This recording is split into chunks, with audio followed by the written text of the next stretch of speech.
오늘 우리에게 주신 하나님 말씀은 디모데전서 4장 1절에서 5절까지 말씀입니다. 디모데전서 4장 1절에서 5절까지 읽겠습니다. 340페이지 디모데전서 4장 1절에서 5절 시작. 그러나 성령이 밝히 말씀하시기를 후일에 어떤 사람들이 믿음에서 떠나 미혹하는 영과 귀신의 가르침을 따르리라 하셨으니 자기 양심이 화인을 맞아서 외식함으로 거짓말하는 자들이라. 혼인을 금하고 어떤 음식물은 먹지 말라고 할 터이나 음식물은 하나님이 지으신 바니 믿는 자들과 진리를 아는 자들이 감사함으로 받을 것이니라. 하나님께서 지으신 모든 것이 선함에 감사함으로 받으면 버릴 것이 없나니 하나님의 말씀과 기도로 거룩하여 짐이라. 아멘. 오늘 새벽에 예배하신 하나님의 은혜가 우리 성도님들께 함께 하시기를 예수님 이름으로 축복합니다. 아멘. 자, 오늘 말씀은 바울 사도가 젊은 후배 목회자 디모데에게 교회 안에 있는 거짓 선생들을 조심하라는 내용입니다. 그 중에 안타까운 예언을 하는데 어떤 사람들이 어둠의 영들에게 미혹되어 믿음에서 떠나는 일들이 일어날 것이다 라고 예언합니다. 1절을 다시 보시죠. 그러나 성령이 밝히 말씀하시기를 후일에 어떤 사람들이 믿음에서 떠나 미혹하는 영과 귀신의 가르침을 따르리라 하셨으니. 자, 그렇다면 이 사람들이 원래 믿음이 있는 사람들이었다는 거 아닙니까? 그 사람들이 믿음에서 떠난 거죠. 거짓 선생들의 미혹되어 귀신의 가르침을 따르게 된다는 겁니다. 너무나 안타깝고 무서운 일입니다. 하지만 이것이 전적으로 거짓 선생들만의 책임일까요? 그렇지 않습니다. 그들의 거짓된 가르침을 분별하지 못하고 그런 거짓 영들에게 빈틈을 준 그 사람도 책임이 있는 겁니다. 즉 그들 안에 있는 어떤 욕심이 어둠의 영들의 공격을 받을 만큼의 빈틈이 된 거죠. 그래서 데살로니가 후서 2장 3절에 보면 앞으로 일어날 일들에 대한 예언을 하면서 이와 관련된 말씀을 합니다. 이렇게 되어 있습니다. 데살로니가 후서 2장 3절입니다. 누가 어떻게 하여도 너희가 미혹되지 말라. 어떻게 해도 미혹되지 말라. 먼저 배교하는 일이 있고 저 불법의 사람 곧 멸망의 아들이 나타나기 전에는 그날이 이르지 아니하리니. 아멘. 자, 어떻게 하여도 미혹되지 말라. 정신 바짝 차리고 깨어있으라. 그럴 수 있다는 겁니다. 그렇게 하라는 겁니다. 마지막 심판의 날에 배교하는 일이 일어날 텐데, 즉 배교, 예수님 부인하고 배신하고 떠나는 일들이 일어날 것이다 라고 말합니다. 요한계시록에 보면 그런 사람들이 이마와 손에 짐승의 표를 받죠. 그리고 또 데살로니가 후서 말씀처럼 불법의 사람, 멸망의 아들 누굽니까? 적그리스도죠. 적그리스도가 나타날 것이고 그 후에야 마지막 심판이 올 것이다 라고 예언하고 있는 겁니다.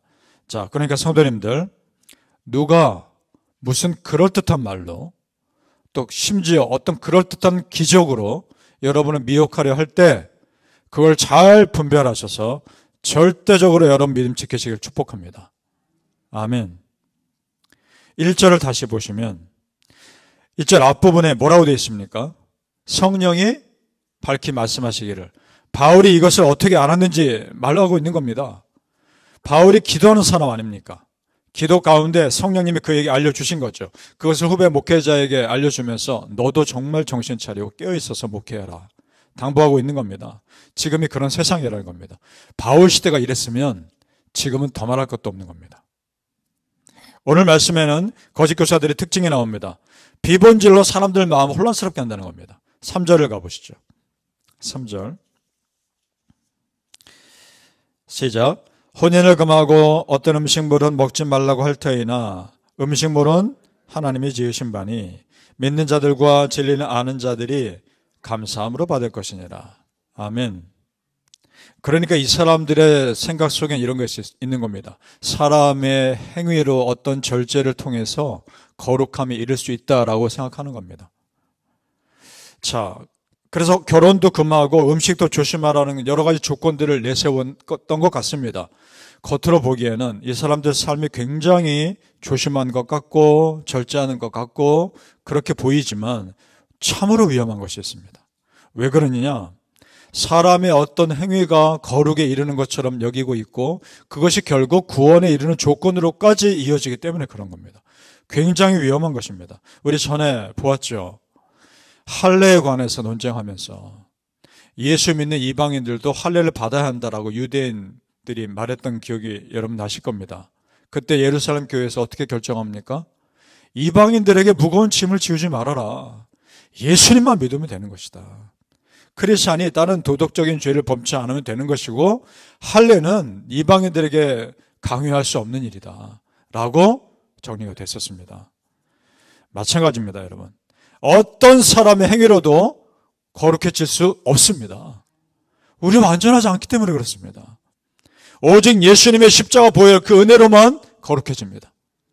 예수님께서 십자가에서 나를 위해 대신 돌아가셨다는 그 죽으심을 믿으면 그 사람만 구원받는 겁니다. 믿습니까?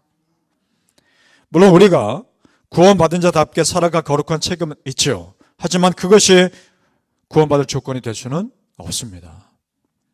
그러니까 십자가 대속의 죽음을 믿는 것 외에 다른 어떤 것을 해야 한다라고 주장하면 그것이 바울이 그토록 조심하라고 말했던 거짓 복음이요 다른 복음인 겁니다. 자, 성도님들 참으로 깨어있어 거짓된 가르침 분별합시다.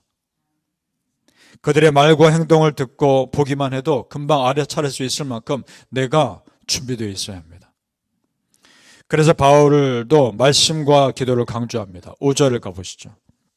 우리 다시 같이 읽어보죠. 5절 말씀 시작. 하나님의 말씀과 기도로 거룩하여짐이라. 아멘. 이미 우리에게 있는 성경 말씀 그리고 그 말씀에 근거한 기도로 우리는 거룩해집니다. 여러분, 우리에게 있는 성경 66권으로도 충분합니다. 이미 우리에게 주신 성경 66권 말씀만으로도 우리가 거룩하게 살고 구원 얻는데 충분합니다. 그래서 성경 말씀 내가 직접 읽고 많이 알면 그 어둠의 영들을 분별할 수 있는 힘이 생깁니다. 동시에 말씀의 뜻을 더 잘 알게 해달라고 또한 기도하시면 하나님 지혜 주십니다. 바라기 원하는 성도님들, 말씀과 기도의 사람 되셔서 그 말씀과 기도에서 나오는 하나님의 지혜로 지금 여러분의 삶에 되어가는 일들과 이 세상에 되어가는 일들을 분별하시길 예수님의 이름으로 축복합니다. 아멘.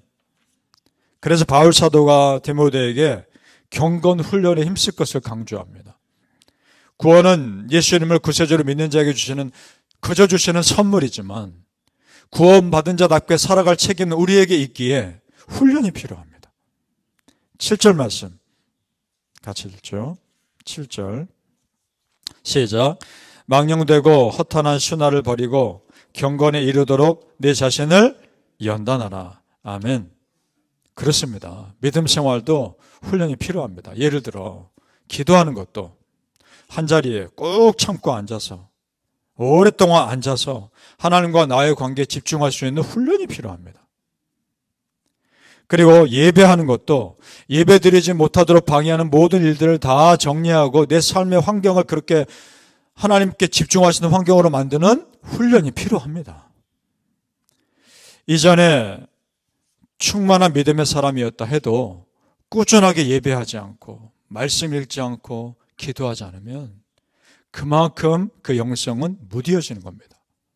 여러분, 깨어있는 영성이 그저 생기는 것이 아닙니다. 훈련하셔야 합니다. 참으로 깨어있어 경건의 훈련에 힘쓰시길 축복합니다. 아멘. 이런 영성은 나이와 별로 상관이 없습니다. 그래서 바울 사도가 젊은 목회자 디모데에게 영성 훈련에 네가 힘써서 너의 나이 없음 때문에 사람들이 너를 업신여기지 못하도록 하라고 당부합니다. 12절을 가보시죠. 12절에 시작.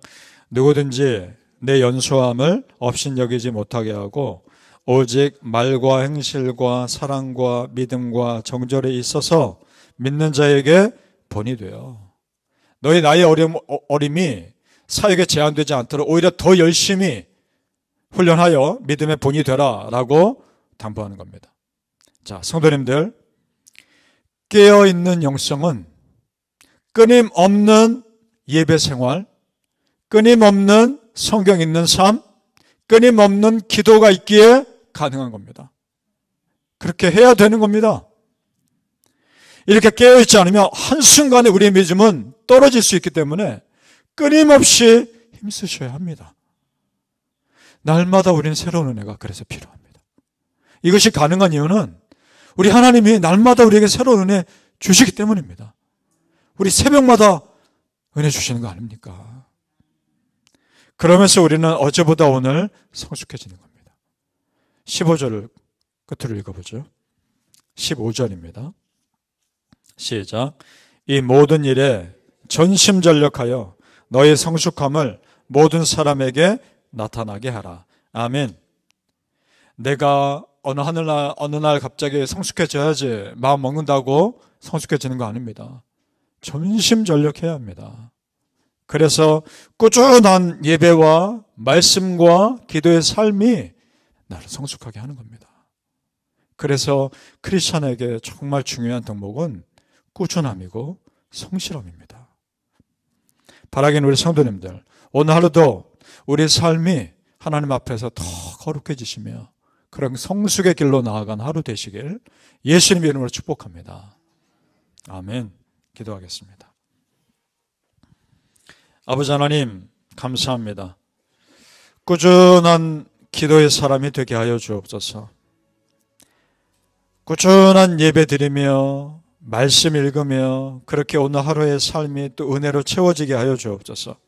그래서 우리 성도님들 참으로 깨어있는 영성의 사람들 다 되게 하여 주시옵소서. 어제보다 오늘 새로운 은혜가 채워지게 하시고 오늘보다 내일 새로운 은혜가 채워지게 하시며 그렇게 믿음의 성숙의 길로 한 발자국씩 나아가게 하여 주시옵소서. 아버지 하나님, 정말 나를 쳐서 복종시키게 하시고 오늘도 말씀 읽고 오늘도 기도하면서 이전에 알지 못했던 새로운 은혜 깨닫게 하여 주옵소서. 이 새벽마다 부어주신 은혜가 참 큽니다. 새벽기도 우리에게 주시는 은혜가 참으로 놀랍습니다. 아버지 하나님, 그 기도로 살게 하여 주옵소서. 날마다 말씀 읽을 때 말씀이 내 삶에 살아 움직이게 하시고 기도 가운데 내 영이 꿈틀거리며 생명 솟게 해주시고 예배 가운데 내 삶이 정돈되며 더 깊은 은혜 속으로 들어가게 하여 주시옵소서. 예배와 말씀과 기도로 살게 하여 주시옵소서. 감사하며 예수님 이름으로 기도합니다. 아멘.